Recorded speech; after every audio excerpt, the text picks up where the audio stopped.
मु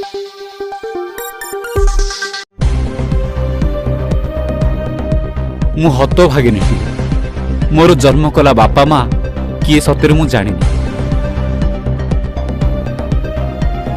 मु द्वितीय श्रेणी रे पाठ पढ़िबा समय रे मते पालन करुथिबा बापा छाड़ी आरपारी को चलीगले। आ बापा चलीगला परे माँ मोर मानसिक रोग रे आक्रांत होई रहिछि। मु 21 दिन हेइथिने तो मते मो बापा घिने आस्थिले। मो बापा कोठ आनथिले मु जान नाही। तो मो बापा घिने आस्थिले तो सेते बेले हम जति कंडरा थिला तो मो बापा आनिक रखिले। मो ओरिजिनल बापा माँ के मु जान नाही। तो मु छोटू मु जति मो आखि खोलला पाखरु ए माँ को पाखरे मु रही आछि। आ तो पड़ोसी लोक मैंने मत घरे बसाती कहते कि तू कंडरा एटा एटा बहुत कथा कहते कि तू आम घर को आसबुनि छुईबुनि एमती खाइते देने खाइबा फिंपाड़ी दियंती। आ जेबे मु बड़ हेली साही पड़िसारु सुनिली मो बापा मते कुआडे एक पछुआ जातिरु आनी पालिछंती।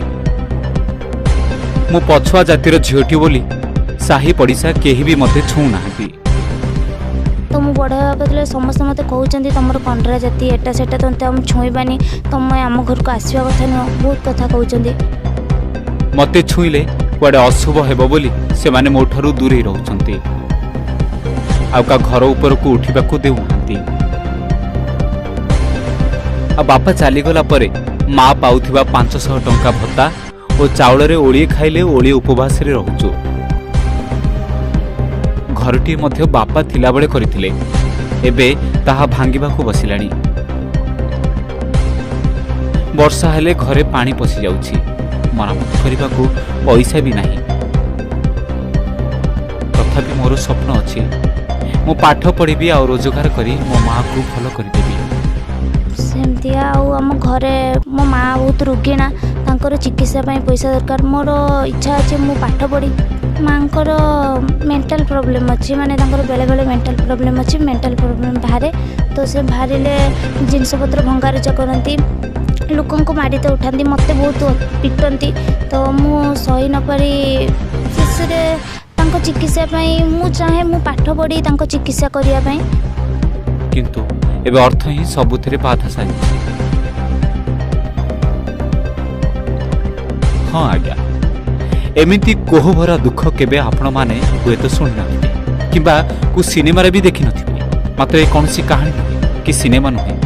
ए होछंते सुभद्रा।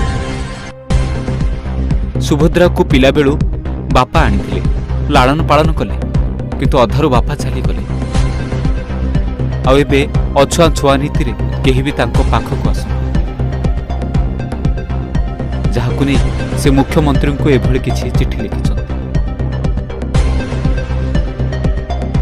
जहाँ पढ़िले आपन को आखिरु भी लुह आसी।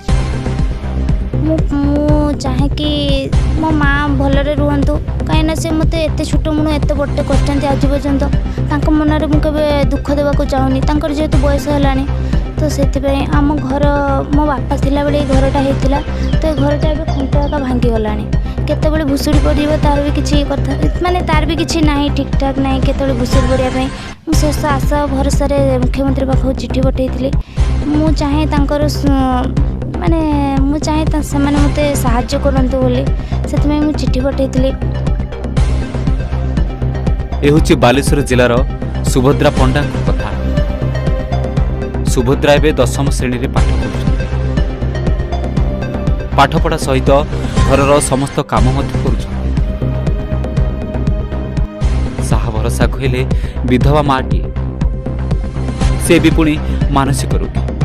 तेणु से काहाठारु साहाय्य न पाई शेष में मुख्यमंत्री को एभली चिठी लिखिछन्ती। साहाय्य चाहूँ कि आम घर टे भल हाँपाई आउ मो माँ को चिकित्सा मो पाठ पढ़ा आम घरे जेहेतु गैस माने आम चुली रांधि खाऊे तो गैस ना गैस गोटे करदेवाई अधा दिन खाऊे अधा दिन खाऊने बहुत कष्ट आम बंचीचे। तथापि मु सब देखी परिस्थिति बुझी तापर मुख्यमंत्री पाक चिठी आ चिठी को भल से देखु सार मु बड़ हेबा पर जानिबे मते मो बापा माँ एभली आनी पालिछन्ती। मु 21 दिनर होइथिबा बेले मते आनी पालिथिले। मोर प्रकृत बापा माँ किए मु जानिनी।